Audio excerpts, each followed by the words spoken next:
On behalf of Expert Village, I'm Terry, and today I'm going to show you how to use a welder. This is a combination stick welder, arc welder, TIG welder. You can arc weld it with a welding electrode or welding rod, as they say, or you can also use the tungsten inert gas, the TIG, which uses a tungsten tip shielded with a gas, be it helium or argon. And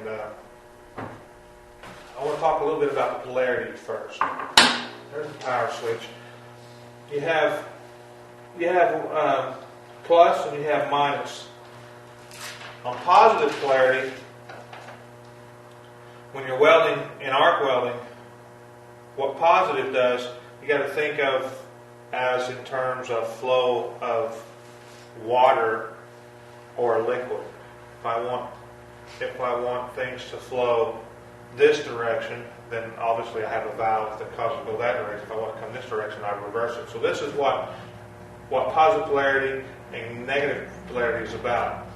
On positive polarity, when you put your ground on your work or on your work table,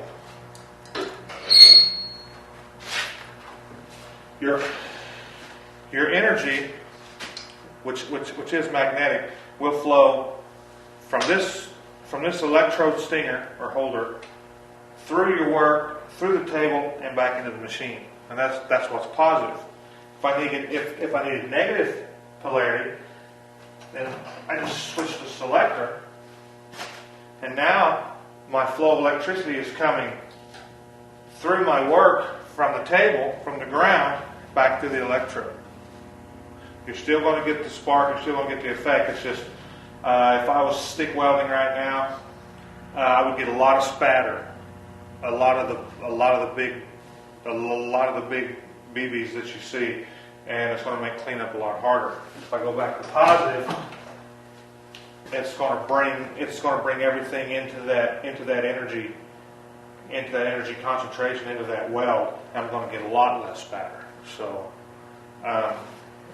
one of the applications you would use reverse polarity on is when you're TIGging. You always go positive when you're on stick. And when you're TIGging, you go reverse.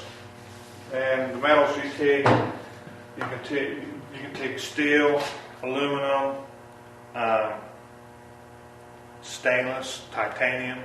There's lots of variations of metals to use on the TIG.